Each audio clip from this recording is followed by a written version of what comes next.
What's up, everybody? Scorch the Fears, episode 48. We have the great Jamil Damji. I'm a little bit sick, so you guys might hear that in my voice, but it's okay.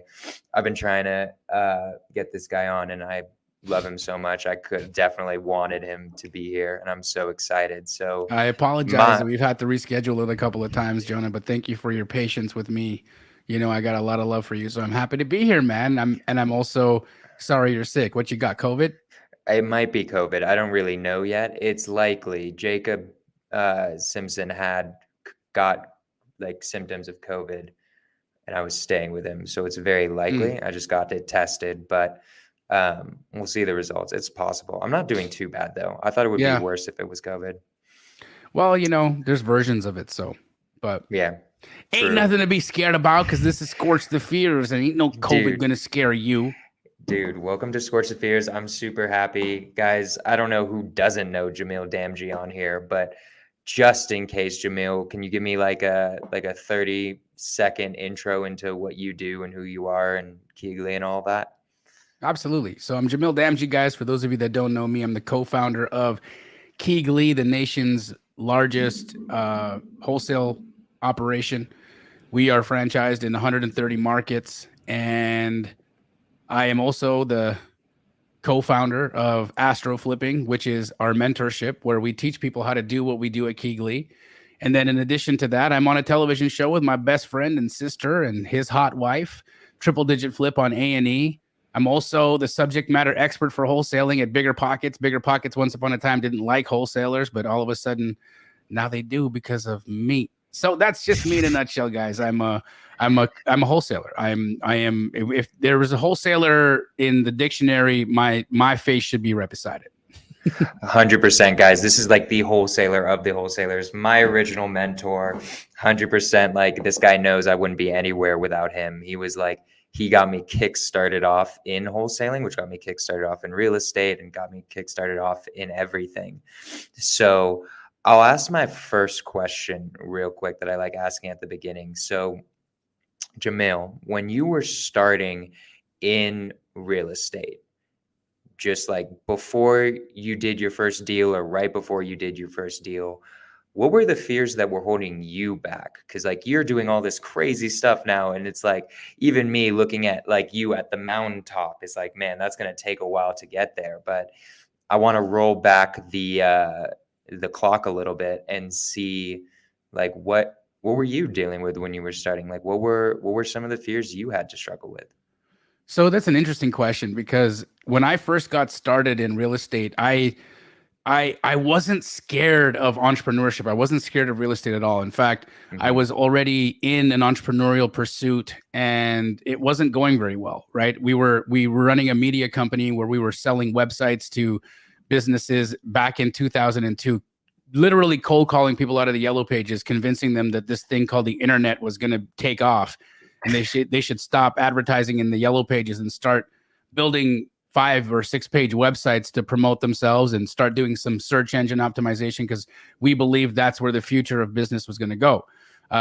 Guess we were right, but that was a really tough sell back then. And the hardest part too for me was we would sell these websites for $600, but we didn't know our business well. And so every one of these websites actually cost us $700 to make. So I was so good at my job that I put us out of business.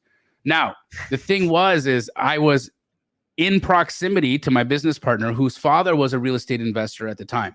They were buying old houses in Calgary, Alberta, knocking them down and building these luxury duplexes. And I overheard a conversation they were having where they were literally celebrating $160,000 windfall. And I'm just shocked at this kind of money, right? Because I come from the hood, man.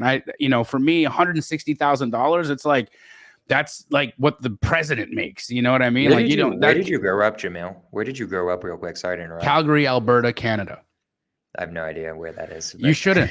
Nobody should know where it is. It's a little mountain town in southern Alberta, province of Canada. Beautiful city. I mean, I absolutely adore Calgary. My daughter still lives there, and I've got a lot of family and friends in Calgary, Alberta. Wonderful place to grow up. But I, didn't grow up in the best neighborhood there, right? I grew up around some pretty rough people. I grew up in a rough neighborhood around rough situations. And so for me, just growing up, I was around lack. I was around scarcity. And so hearing people talk about money and dollars that high was exciting. So it's funny that you ask about fear, because for me, I didn't have the same kind of fears as I think a lot of entrepreneurs have, because for the most part, most people, they're at our age, or at my age, the people that come into astro flipping now, right? These are like middle-aged people. These are people in their 30s, 40s, 50s joining. They're well past the craziness of young adulthood in a really impoverished neighborhood. So for me, my fears were violence. My fears were death. I was scared I was going to get shot, because I was around people getting shot.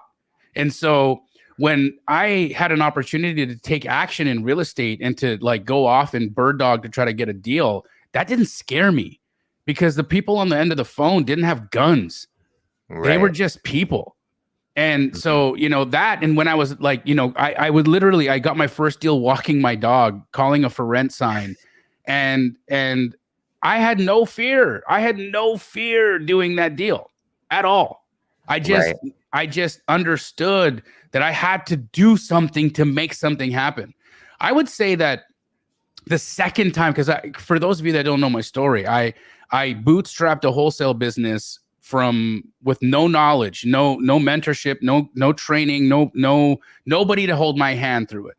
And I built it into $1 million operation. And then in 2008, when the market crashed, I lost everything. I went negative millions, right? And so really, I didn't have fears my first time. My second time around, I was frightened.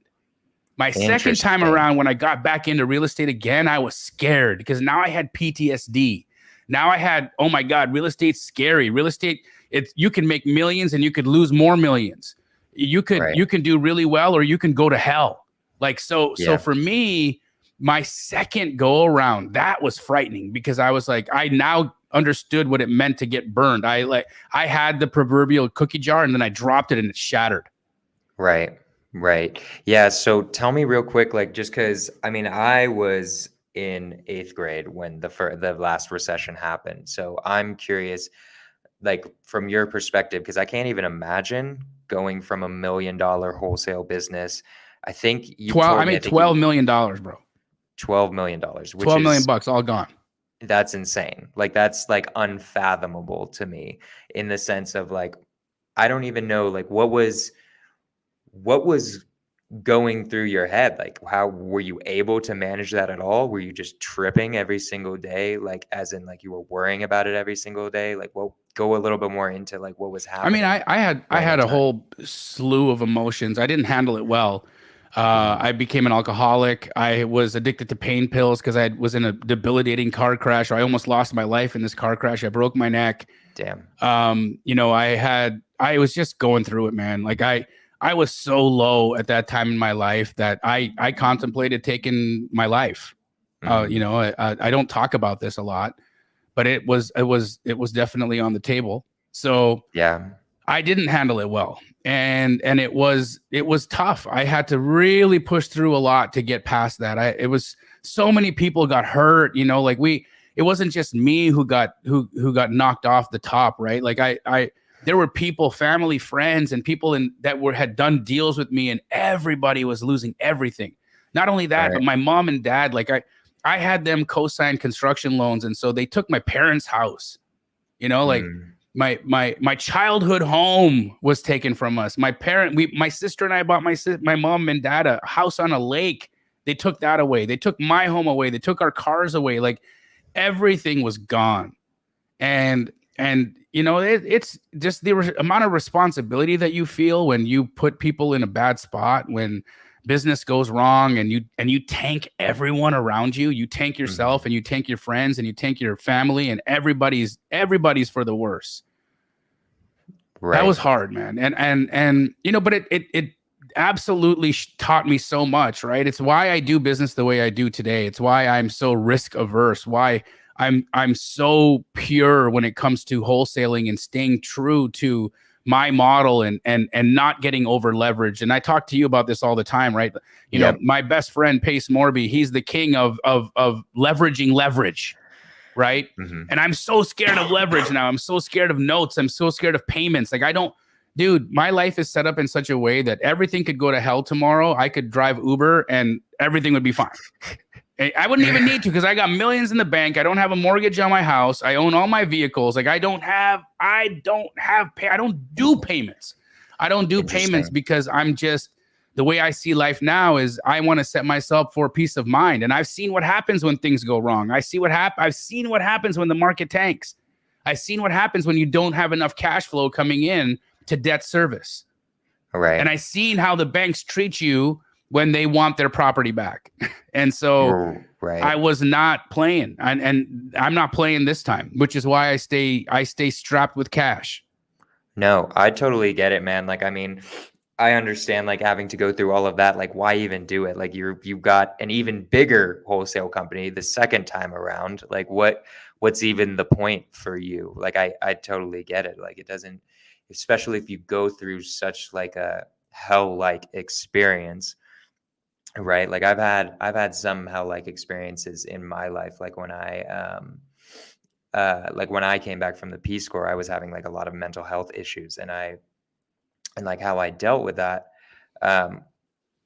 was not good either. I wasn't an alcoholic or anything, but like I was definitely struggling just like for like 8 months or 9 months. It was just like video games. So what's the advice you give to someone to get out of hell? Like emotionally, at least. Like I don't know if there is an answer to that, but you eventually got out of it. So Yeah, I did. And, I would have gotten out of it a lot sooner had I gotten into personal development sooner, I think. So I really just floated around for a while. If you don't know my story, after losing everything, I basically gave up on real estate for a little while. And I said, you know what? I can't do this. I need to go and try a creative pursuit. So I left Canada and I moved to Los Angeles to become a stand-up comedian because I've always been a funny guy. I've always been able to make people laugh. Even in deep, dark times, I still found the humor in how crazy stuff got, And so because I was able to take pain and laugh at it, because I was able to take my life situation and laugh at it, and because even though I was, struggling and hurting inside, and I wasn't coping well, I still could find humor in such dark things, right? And so, I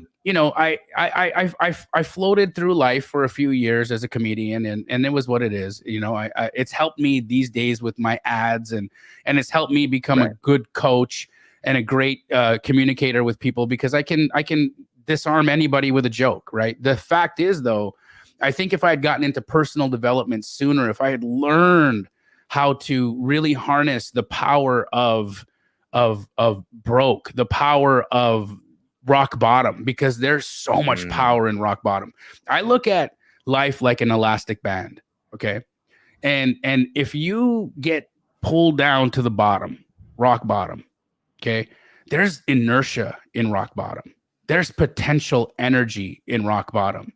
There is an opportunity for a reversal of momentum at rock bottom. But you don't learn that until you become involved in your growth, until you become involved in your evolution. And for me, unfortunately, it took me longer. I was still struggling with alcoholism. I was still struggling with pain pill addiction. I was still struggling with these like nonsense situations in my life. And, I got back into real estate a little bit, like kind of dipped my toe in here, doing some wholesale deals in LA, then finally moving to Phoenix. And then one day, I had met my wife, Nat, and we were engaged at the time, and I was like, I'm going to start a family. And Natalie had a child, and I had a child from a previous relationship. So I had children to take care of. I had to pay my parents back for losing their home. I had penance. I had things I had to take care of. Right. And finally, I looked at myself in the mirror and I said, Jamil, you're not going to get this. You're not going to make this happen as a comedian in LA. You're not even that good. Right. But you have a talent at real estate. I mean, you're that good at real estate. Like, for whatever reason, you're a drunk and you can still find deals. Like you're at like quarter capacity, and you still attract opportunity. You're so damn good at this. You can make so much money barely alive. Like, Right. what happens when you wake up? And so that's what happened. You know, Yeah. I left LA, I moved to Phoenix, Arizona, and I got a book. The first book in personal development I picked up was called You Are a Badass by Jen Sincero.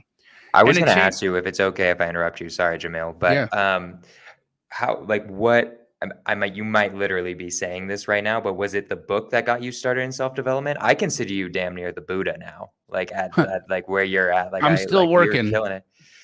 But yeah, I mean, that book was the start. It was a jump off for me for sure.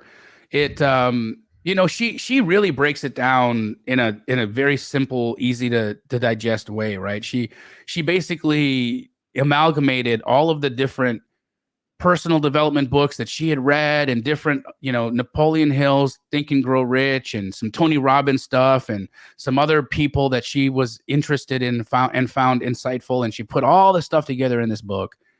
And you know, one of the things that she talked about in there was meditating, right? Like meditation, and like how you can create a reality in your mind, and then and how thoughts are energy, and how that energy can become physical matter, because all energy, everything is energy, right? Even things we think are solid are just energy.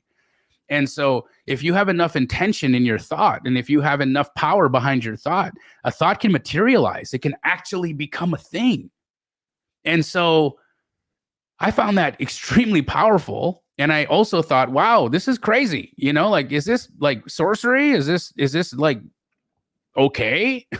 Is it, Right. am I, you know, if I'm a believer, is this going to be countering that? Like, what am I tapping into the occult here? Like, what's happening here? What is thoughts become things? What is this? Right. But, you know, at the time, I'm also hurting. I wake up every day with a hangover. You know, and I'm Yeah. like, I'm not, whatever I'm doing right now isn't working. Yeah, I got some money in the bank, but this life sucks. Right. So one of her pieces of advice was to begin a practice of meditation and to do it consistently. And so I woke up my first day with a hangover, and I said, you know what? I don't think this is the ideal way to meditate, but I'm going to do it with a hangover, because I said I would.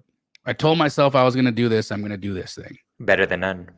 Yeah, 100%. And you want to know what's interesting is that when I sat down and I started, and it was like, you know, meditate on what's your ultimate goal. And it's so funny that I what my goal was, and it was to become the most successful wholesaler on planet Earth. Damn. And that's what I put out. I was my mantra, bro. Like, I put this mantra in my consciousness, and I solidified it. And then, you know what ended up happening? I started to develop as a man. I started to become a different person. You know, the alcohol started to fall away. The pain pills started to fall away. The aggressive attitude started to fall away. The need for attention and like my ego gratification started to dull a little bit. I'm still an attention hoe, but that's whatever. You know, like there's pieces of, and I'm still working on myself, right? I'm still constantly evolving. I'm still constantly checking myself. I'm still constantly peeling back the curtain and making sure that I'm staying true to my essence, because I understand how important that is. But this journey of self-development was just an incredible thing for me. And I that's the piece I wish I had done sooner, you know, but everything is in its time. You know, I needed that time in LA to lick my wounds. I needed that time to develop the skills of humor so that I could attract more students to this community, right? And so there were stops that I had to take along the way that now, looking back in hindsight, I can see that those stops were necessary. But, you know, all in God's time is what I think. 100%. I mean, I was literally about to ask you that because because I've seen so many people go through it now. Like, people even ask me for help, and like, you know, this, like, I help people out with like getting first deals and all of that stuff. Obviously not at your level, but like, I still see this, and I feel like there's two things that like really make somebody successful. It's desperation and aspiration. I don't know. Feel like everyone who's super successful has both, to be honest. Like, with my story, I had desperation because I was like, I literally have nothing else to do with my life. If I don't make this work, I'm going to be an insurance salesman or something. Like, I have no idea. Right. And then there was also aspiration of like, I know I'm meant to do more.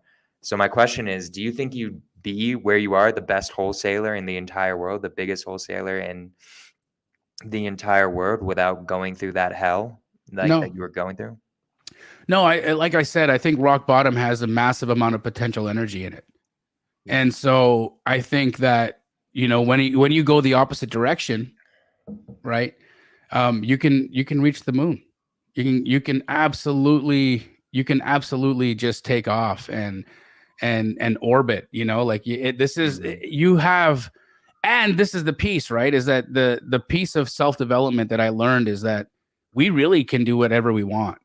True. You can, as a human being, you are so limitless. But this is what society doesn't want you to know.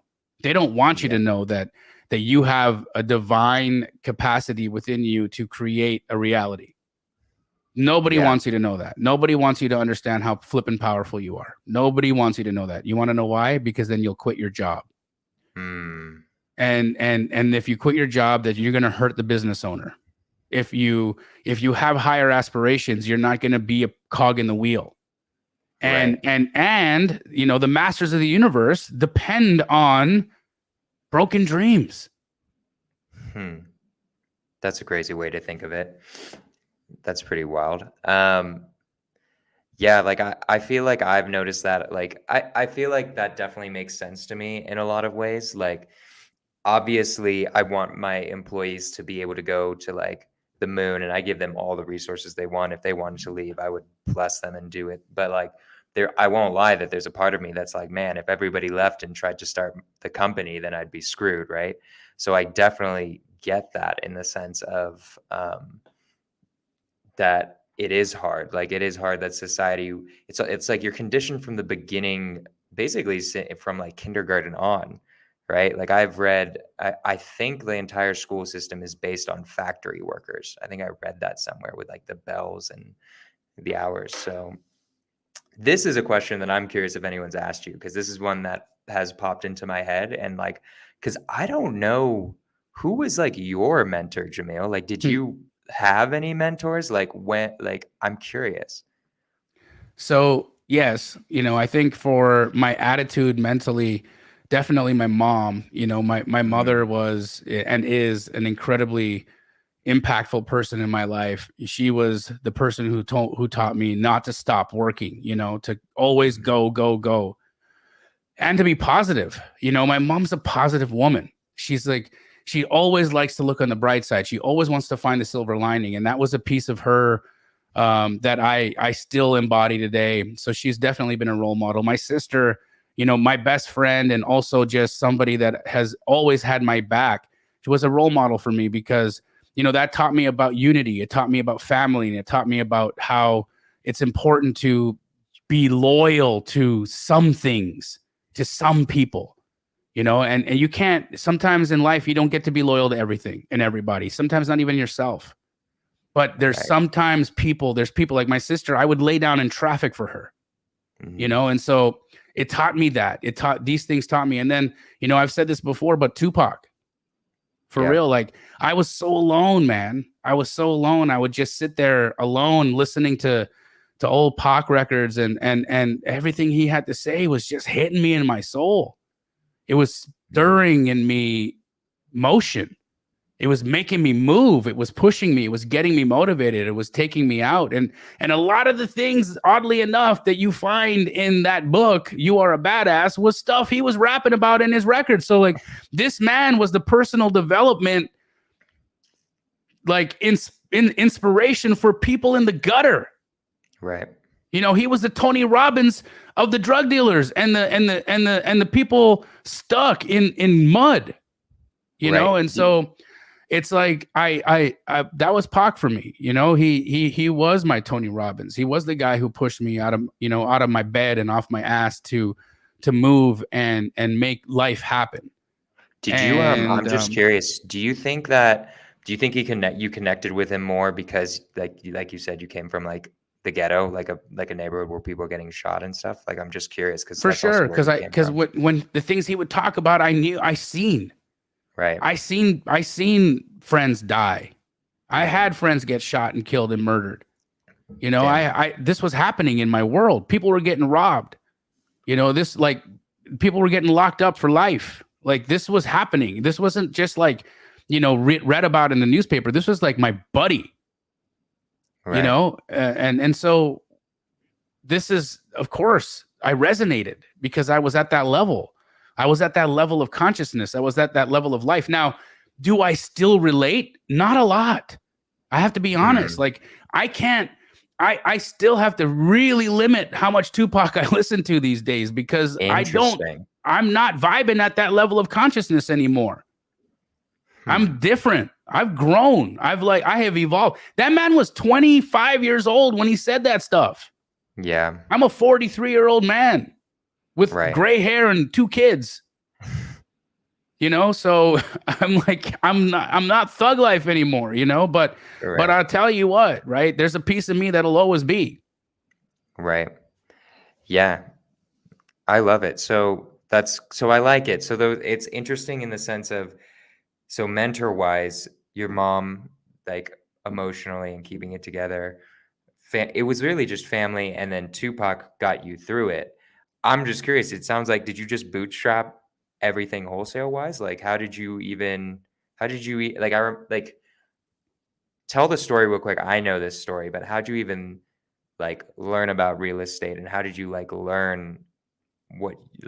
started learning what you know now?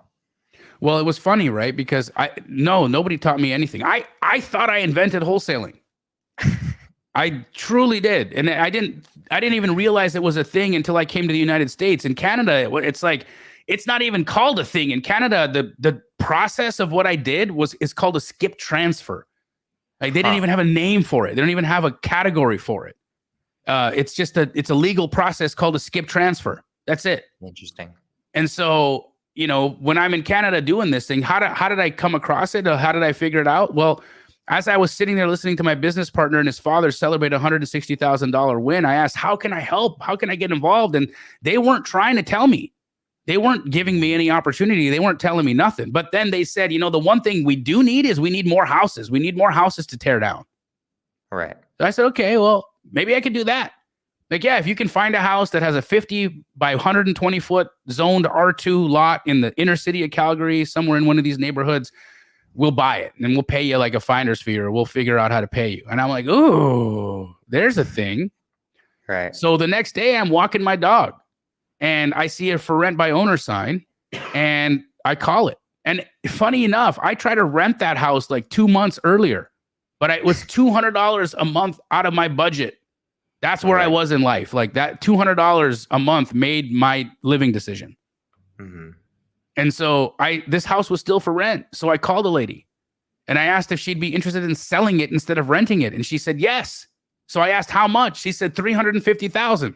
Now, what most people would have done is they would have gone and told their business partner and his dad that I can get this house for $350,000. And they probably would have paid me $2,000 as a finder's fee and sent me along my way. Right. But what I did instead was I asked, how much would you pay for this? And they said $400 all day. Love it. So now I have a $50,000 problem to solve.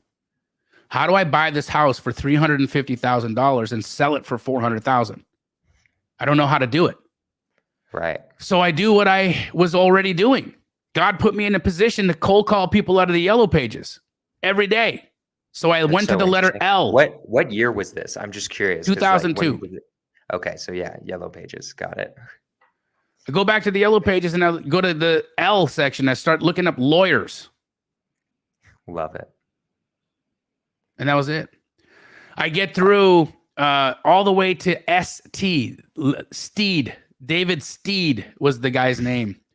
He was fresh out of law school. Didn't even have somebody answering his phones. Right.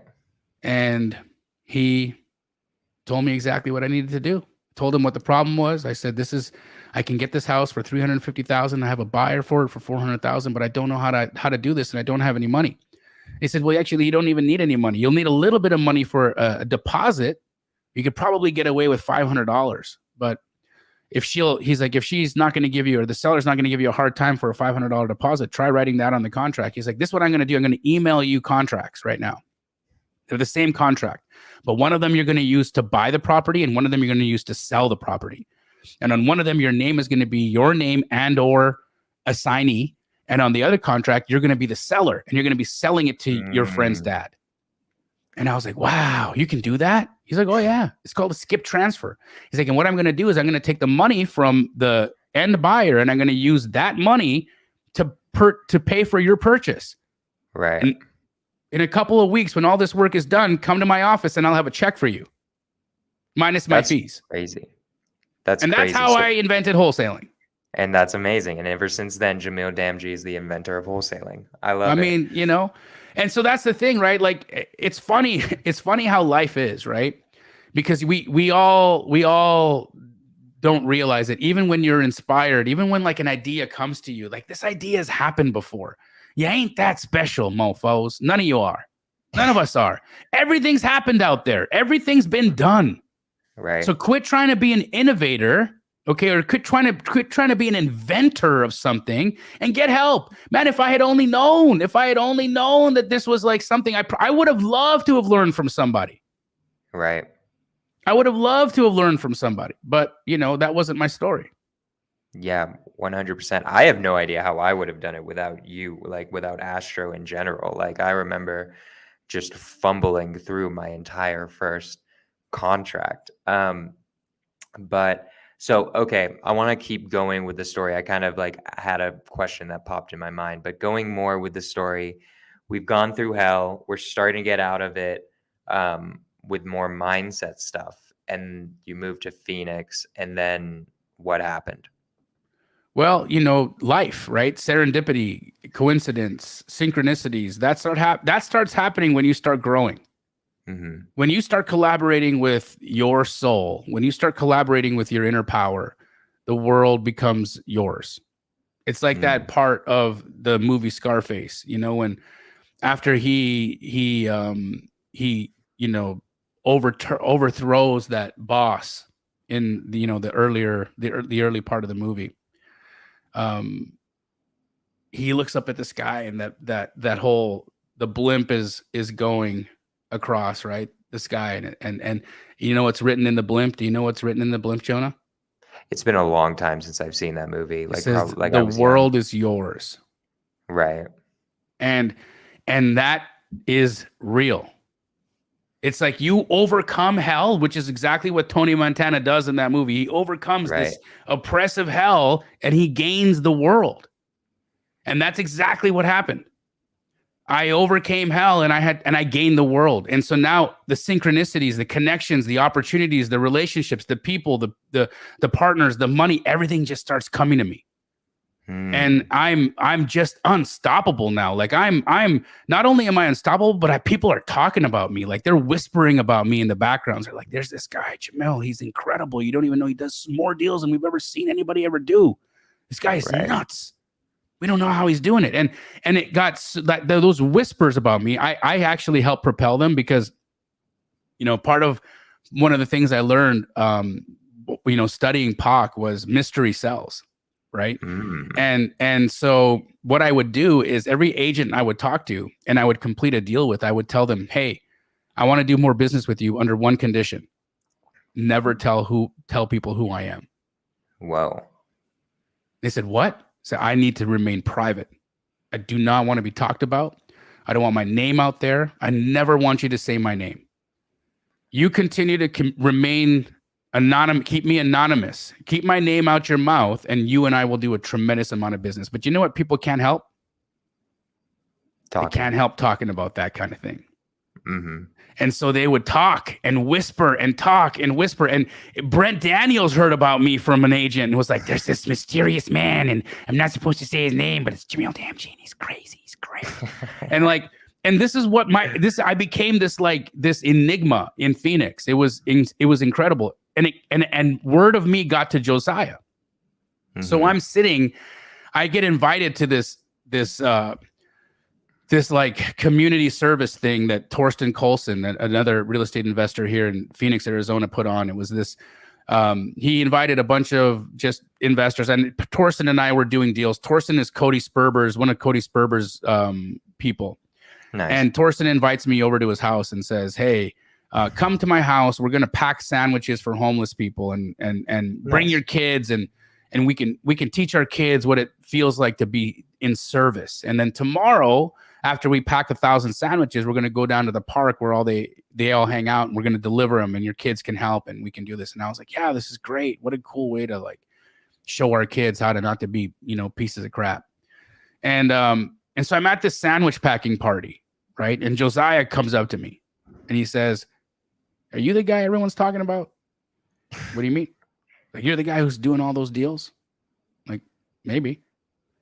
Like, "How many deals do you do this month?" I was like, 14. He said, "What? 14? How the hell did you do 14 deals? I can't even do one." Interesting. And then he said, can I do deals with you? Can you let me sell some of your deals? Because I'm an act guy. I'm not a dispo guy. And it's funny, you wrote here, the most powerful disposition wholesale company in the world. I'm an act guy. Right.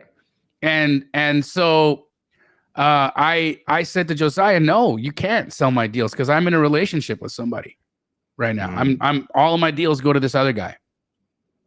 And so, wait, did you use a dispo wholesaler? Just one dispo wholesaler? Yeah. Oh, that's crazy. I didn't know that. Chris Hyman, wonderful guy. But the thing about it is that me and Chris were at different stages in our lives at the time. Okay. So Chris was really interested in being on a boat, being on a yacht. He loves vacationing. He loves the Bahamas, and he would repeatedly disappear and not tell me where he was going. Right. And for me, I needed more. I wanted to do more. I wasn't like, I'm not at that stage yet. Right. I'm hustling. I'm just building a brand new family. I got 2 kids now. I got a wife. I'm trying to buy a house. Like, I'm trying to do stuff. I'm trying to make like real bank here. And you being on a boat every so often and not even telling me that you're going to disappear is destructive to my financial life. Right. Right. And so Chris does what he does one day and he disappears. He goes to the Bahamas, doesn't tell me he's going. And I'm fed up. I'm like, I can't do this anymore. I'm like this. I need to make a switch. So I called Josiah and I said, "Hey, how you asked me for an opportunity to sell my deal? Okay, well, I got 2. I'm going to give you one first. We'll see how you do." So I give him the deal. He processes it. 30 minutes later, he calls me. He's like, "Hey, I sold it." I was like, "Damn, how much?" And he tells me, I was like, "Damn, okay, cool. Here's another one." Half an hour later, calls me back. "Sold it." Interesting. And I was like, "What?" So Josiah and I start loosely working together a little bit more. And I still have a relationship with Chris, but I go to Chris and I say, "Chris, I have this goal. I have this ambition to start something massive. I want to build a nationwide company that does what we do, but like everywhere." Right. And he's like, "I don't want to do that, bro. I have nothing to do with that. Right. I don't have the energy for that. I don't want to do it. I don't want to waste time. I don't want to invest in that. I don't have a desire to do that." Yeah. Different goals. Different goals, right? And to each their own. Chris and I are still friends. We hang out. Like we talk about this story often when we sit together at a bar and just chat, right? Like we will reminisce about how messed up life can be and like how funny decisions you make can change your trajectory of your life. Because I don't think Chris and I could have built KEYGLEE. There's no way. Right.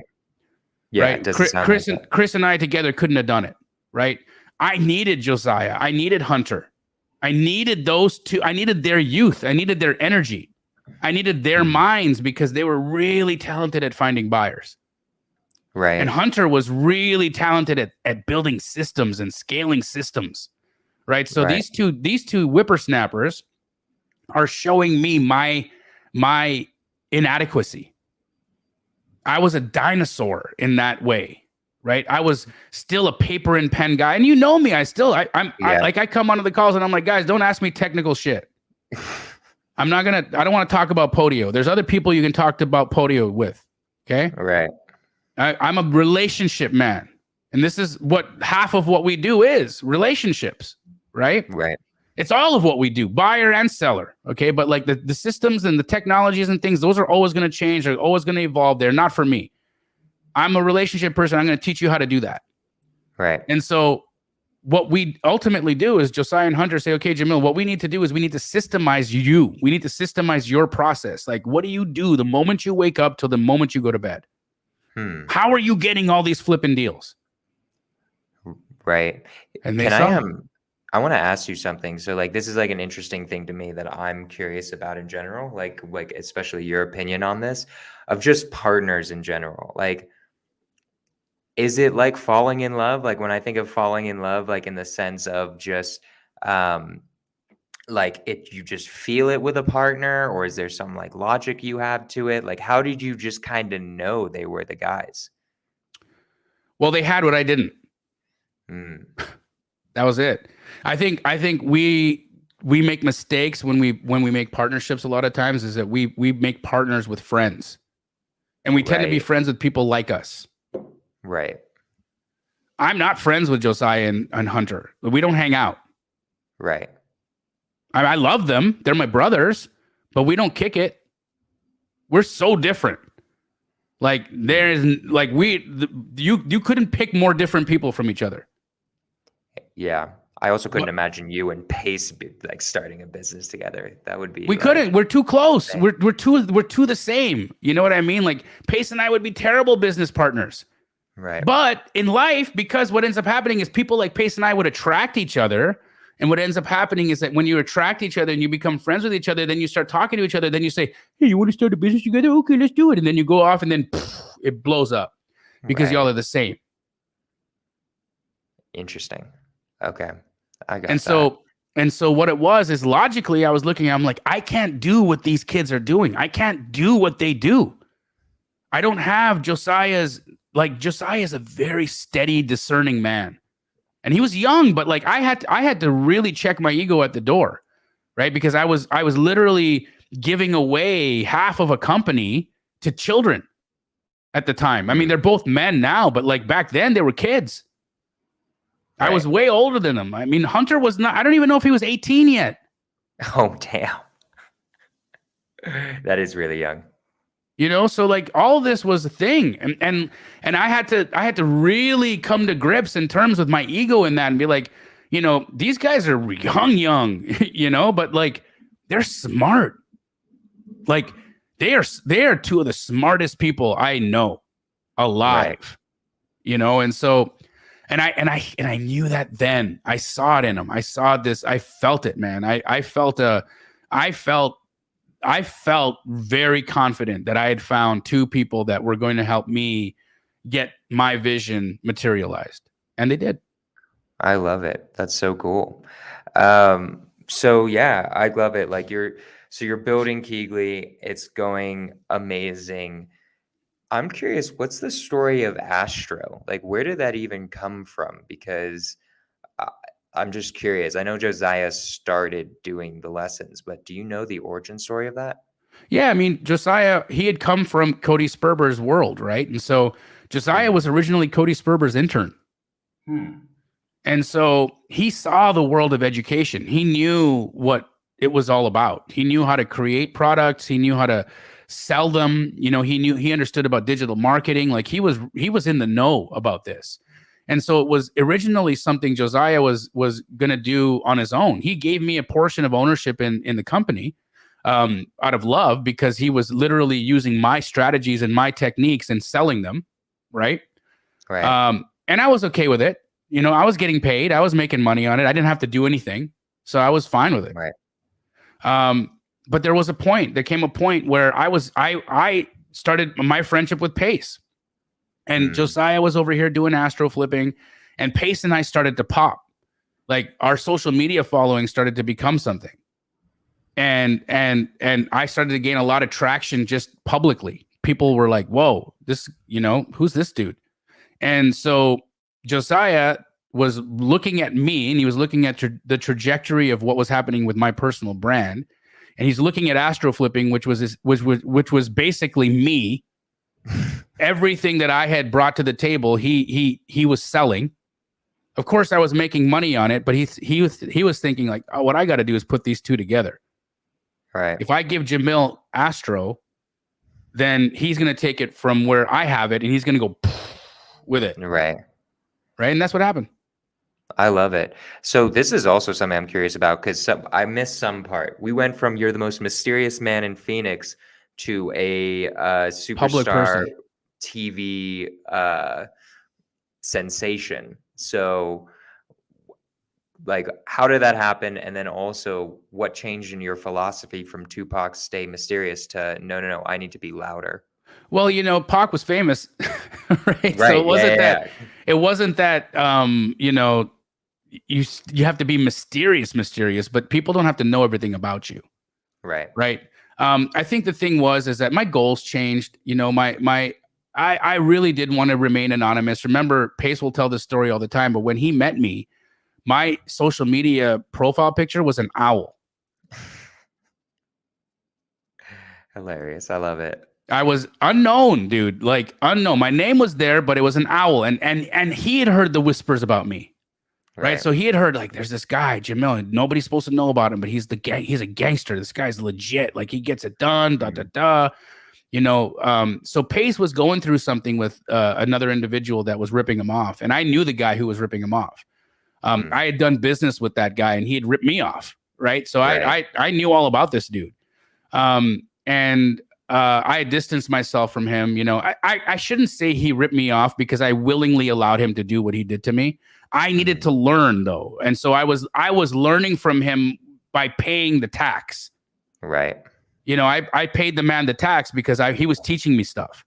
And so, but Pace, he was truly ripping Pace off. Like he was robbing Pace. Right. And so Pace comes to me and says, I know you've had dealings with this guy. I need help. I'm a family, you know, I don't know what I'm going to do. Like this man owes me a bunch of money and I'm worried. And I invite Pace over to my house for dinner. And I say, I want to show you something. I'd uncovered a Ponzi scheme. I knew this guy was running a Ponzi scheme. I saw it. It was writing was all over the walls.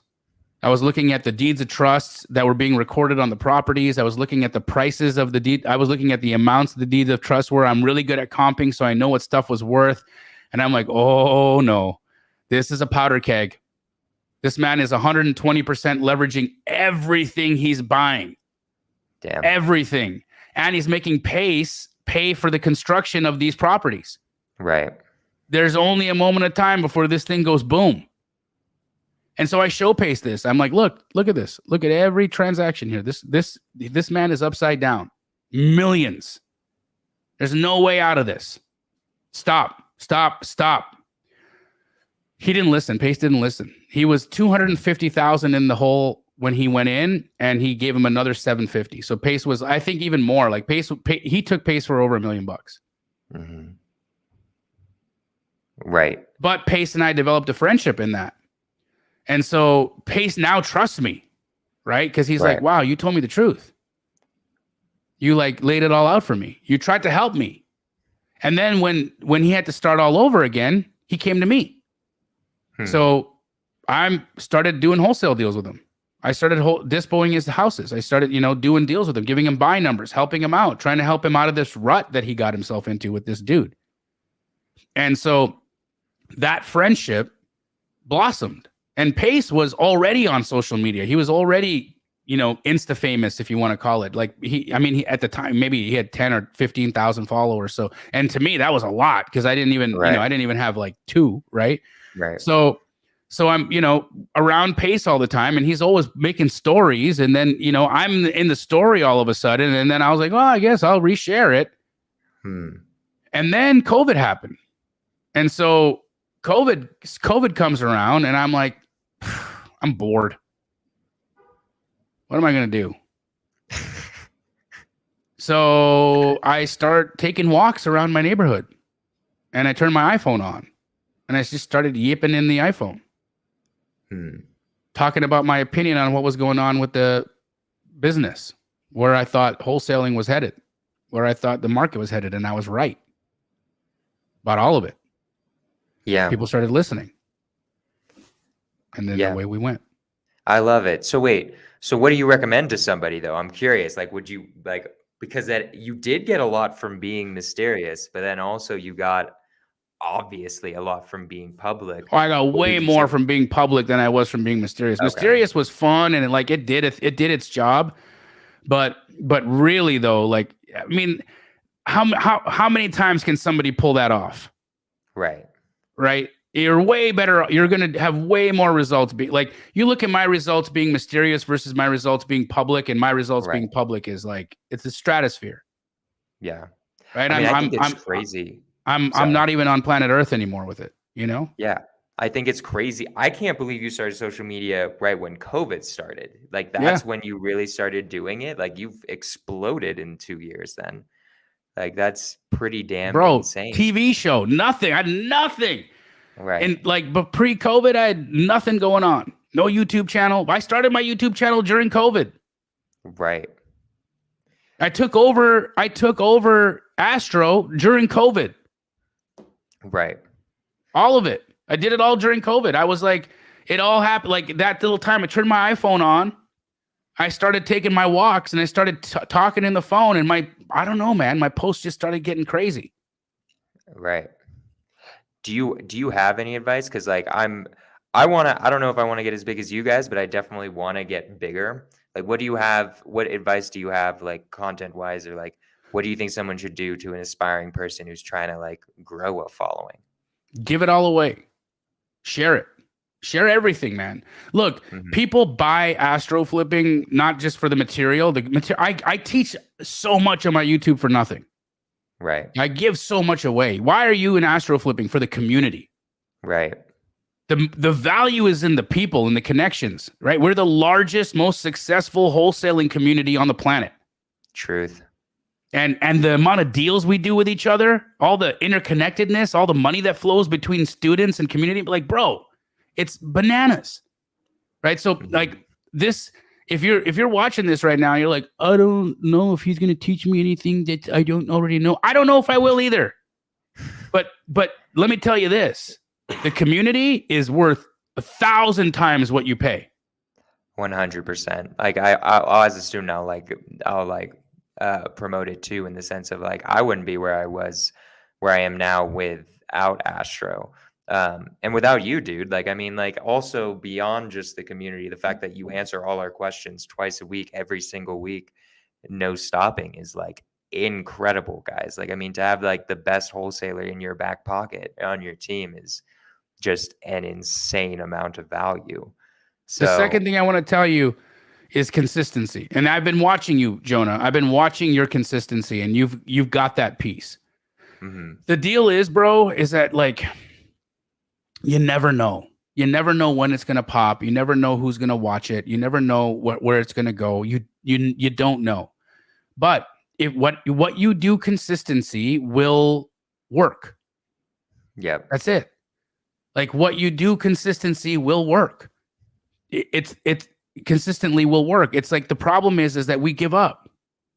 right, Like we always give up right before the good thing's gonna happen. And you know the thing about me, dude, I don't quit. right, I don't have that. My mom. That's Pac. That's me. Like that's the inspiration that they gave me was you ain't ever gonna quit. You show up. yeah, no, 100%. Yeah, no, like I mean, like I just know it from the fact that like I knew it from the wholesaling, like let alone the freaking the freaking social media is like the thing that I find I'm curious what you think of this. At least what I've seen, because obviously there's a high rate of failure with things like real estate and like becoming social media and stuff like that. But I'm curious if there's anyone who fails if they consistently do it every single day. Nope. Like to me, like I that's the crazy thing, right? Like that's what in my head where I'm like, wait a minute, I think if you I think that what people don't get, it's not the doing real estate, it's the doing it every single day is the part that people fail at. And it sounds like you agree, but I'm curious what your opinion of that is. I mean, that's all it is. You know, the high failure rate is the quit rate, not the failure rate. Right. The quit rate's high. Bro, Yeah. we like human beings, man. We sell ourselves, we sell our souls for so little. Right. It's sad. No, I get that. Yeah, I've seen it.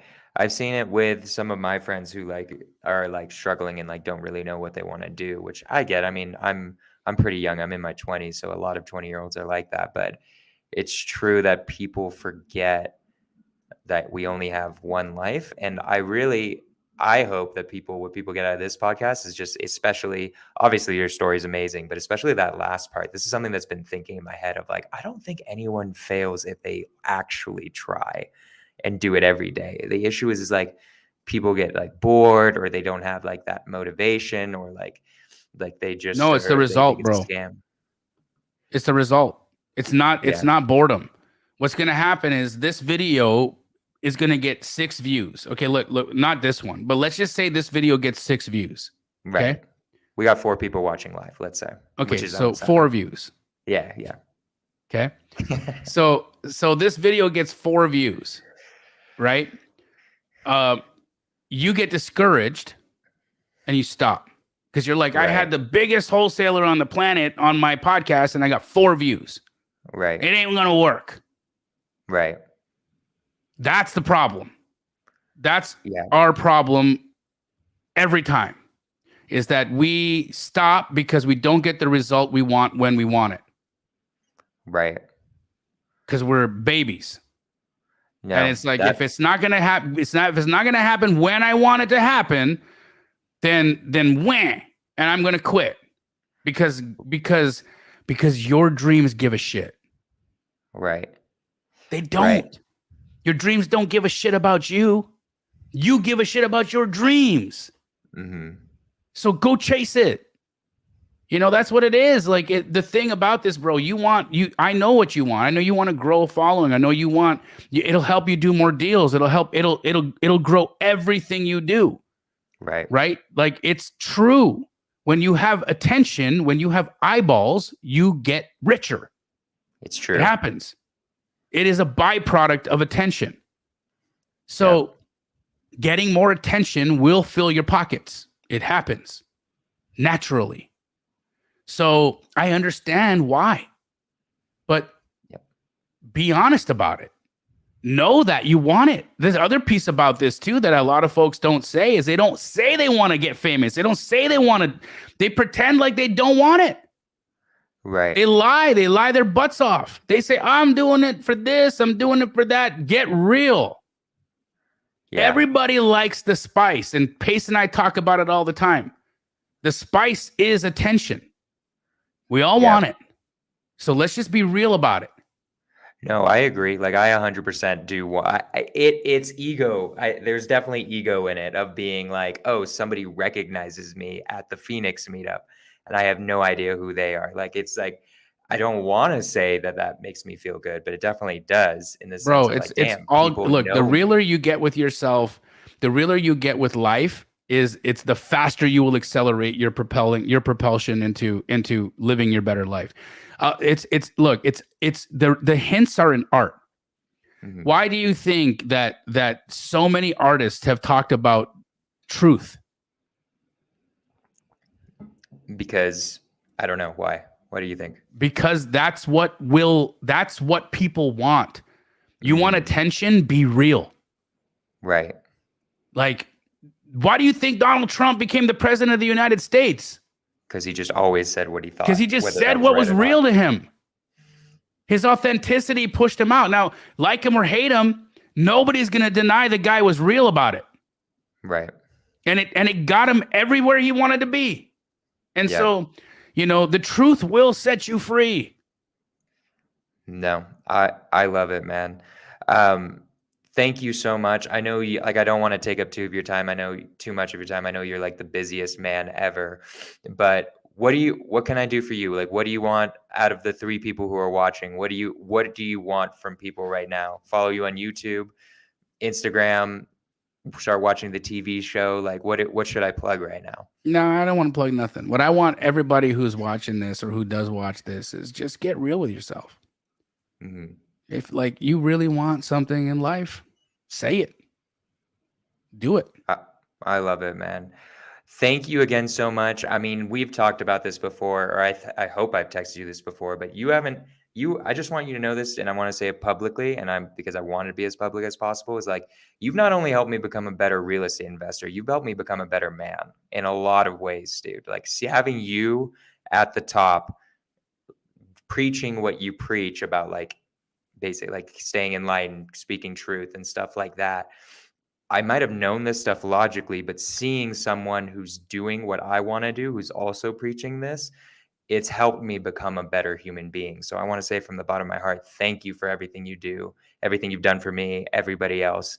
And thank you for coming on the podcast. Happy to be here, bro. Good luck with it all. You're doing a great job, Jonah. And man, look, you're my brother. You know, I watched you bang your head against the wall, trying to figure this stuff out. And then I watched you become a 6-figure investor, you know, making hundreds of thousands of dollars, changing other people's lives and giving back to them, like turning around and helping the guy behind you up. And so for me, this is easy. You know, being in your world is easy because I see your heart and we align in that way. Like you're a good man, right? So you keep doing the thing you're doing. You keep inspiring people. And guys, you know, pay attention to this man. He's going places. 100%. All right, guys, I'm going to end it here. Jamil, thank you so much. Scorch the Fears, episode 48. We are out. I will see y'all next week. Let's go.